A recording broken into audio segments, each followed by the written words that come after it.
Good morning dear student. आज हम लोग चैप्टर 4 और इस लेक्चर में बात करेंगे lateral displacement. What do you mean by the lateral displacement? Lateral displacement क्या होता है, इसी पर बेसिकली हम देखेंगे। और इसे समझने के लिए हम एक ऑब्स्टेकल लेते हैं या सपोज कर लेते हैं कि ऑब्जेक्ट लेते हैं। और ये एक ग्लास का स्लैब है, रेक्टेंगुलर स्लैब है जो ये ग्लास का एक रेक्टेंगुलर स्लैब है। और इस रेक्टेंगुलर स्लैब को एक ऐसे मीडियम में रखे हैं जो एयर आर वैक्यूम आप मान सकते हैं। और इस एयर आर वैक्यूम जो भी मीडियम है, उस मीडियम में ये जो रेक्टेंगुलर स्लैब है, इसको मैं नाम दे देता हूँ। पी है, क्यू है, आर है और एस है। और हम ये मान रहे हैं कि यहाँ पर इसका ये सरफेस जो है, उस सरफेस पर ये नॉर्मल है। नॉर्मल को मैं ऐसे बिल्कुल परपेंडिकुलरली ड्रॉ कर दे रहा हूँ। This is the normal.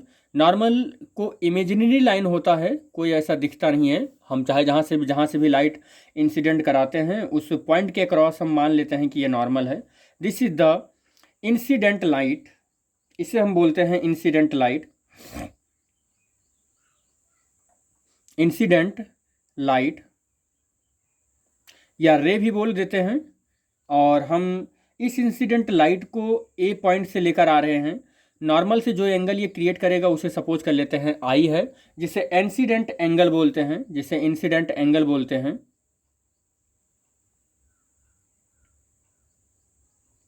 Incident angle बोलते हैं इसे।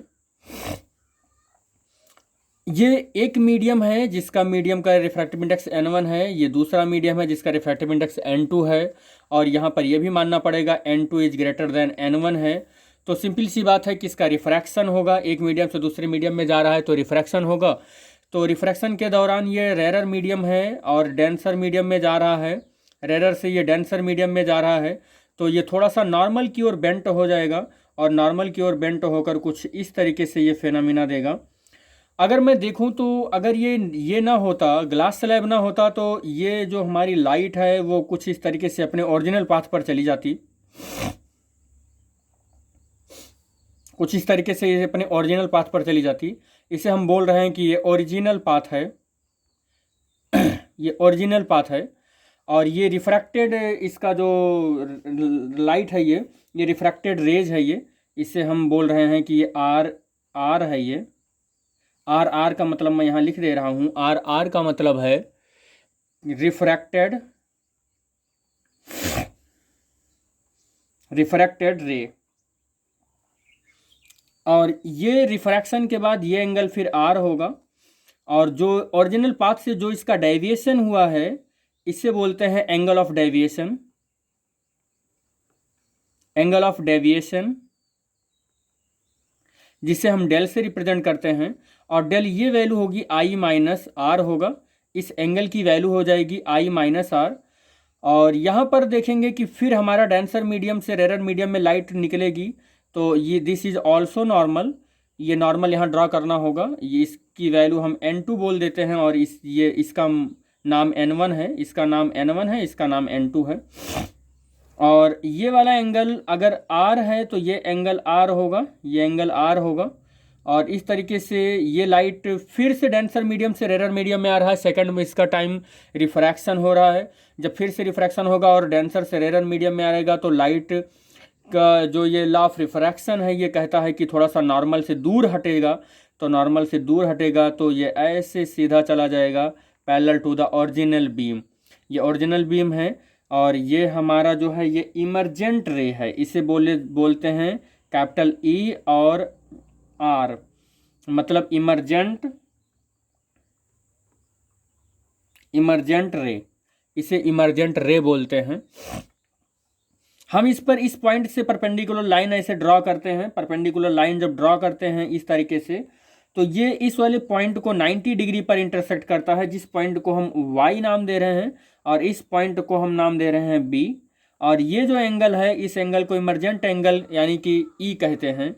इसे इमरजेंट एंगल बोलते हैं। इमरजेंट एंगल स्मॉल e बोलते हैं इसे। और यहाँ पर इस लाइट को हम C बोल दे रहे हैं। इसको हम बोल दे रहे हैं, जो ओरिजिनल लाइट है इसको D बोल दे रहे हैं। इसका नामकरण कर दें। और इसकी जो विड्थ है, ये जो हमारा ग्लास स्लैब है, ये टी मोटाई का है, ये स्मॉल टी मोटाई का है। ये हम यहाँ ये भी लिख देते हैं कि ये ग्लास स्लैब है, ये ग्लास स्लैब है ये। और इस तरीके से हमारा ये यहाँ पर हुआ, कंप्लीट हुआ। अगर मैं देखूँ कि यहाँ पर लैटरल डिस्प्लेसमेंट किस किस चीज़ पर डिपेंड कर रहा है, तो उसके लिए मुझे एक यहाँ पर डेरिवेशन करना होगा। वो डेरिवेशन ये है कि इन इस यहाँ इसका नाम दे देता हूँ मैं O, in triangle O B Y, या मैं कह सकता हूँ O right triangle, in right triangle O Y B right triangle अगर हम लेंगे तो ये वाला जो मेरा एंगल है, ये एंगल, ये इतना एंगल, ये del equal to I minus R है, तो साइन आई माइनस आर ले लेता हूं मैं, आई माइनस आर।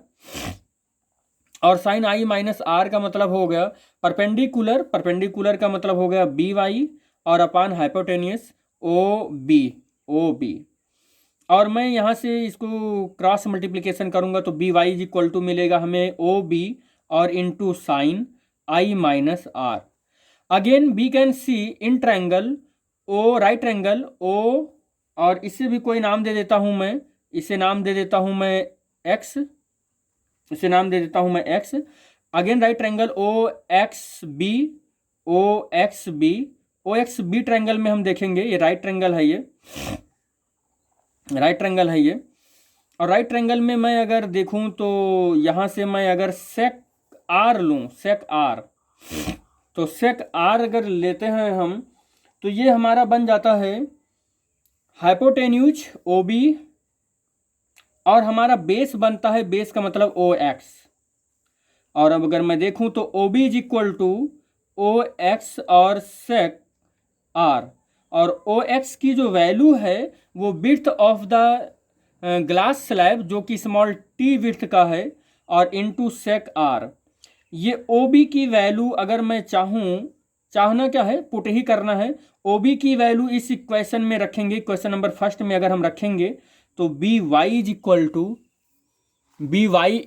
टू क्या मिलेगा हमें, O B is equal to T sec R और into sine I minus R. यहाँ से हमें lateral B Y is equal to lateral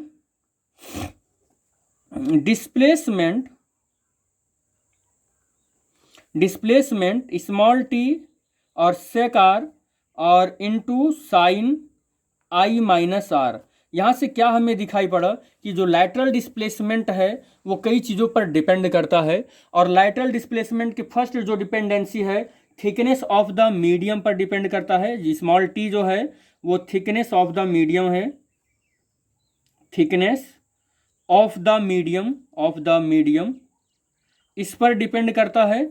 हमने देखा कि जो लैटरल डिस्प्लेसमेंट है वो टी पर डिपेंड कर रहा है, तो थिकनेस ऑफ द मीडियम पर डिपेंड करता है। और मीडियम हमने ग्लास स्लैब लिया है, ग्लास स्लैब यहाँ पर लिया है, तो ग्लास स्लैब की मोटाई पर डिपेंड करेगा ये लैटरल डिस्प्लेसमेंट।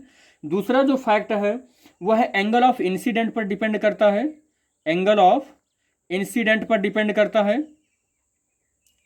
इंसिडेंट आई पर डिपेंड करता है कि कितने एंगल पर हमने इस रेज को इंसिडेंट कराया है, उस पर भी डिपेंड करता है, ये एंगल ऑफ इंसिडेंट पर डिपेंड करता है।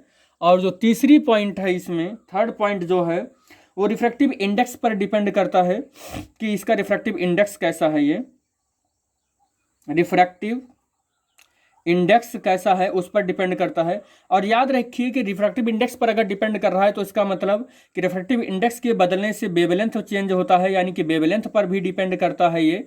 और वेवलेंथ के चेंज होने से, वेवलेंथ ही किसी लाइट का कलर होता है, इसका मतलब ये कलर पर भी डिपेंड करता है। और कलर और वेवलेंथ पर अगर चेंज कर रहा है तो इसका मतलब ये समझ जाइएगा कि ये स्पीड ऑफ लाइट पर भी डिपेंड करता है किसी मीडियम में, स्पीड ऑफ लाइट पर भी किसी मीडियम में डिपेंड करता है। तो ये सारे रीजन हैं इसके क्या नाम लैटरल शिफ्ट के डिपेंडेंसी के। आई होप ये वीडियो पसंद आया होगा। Thank you for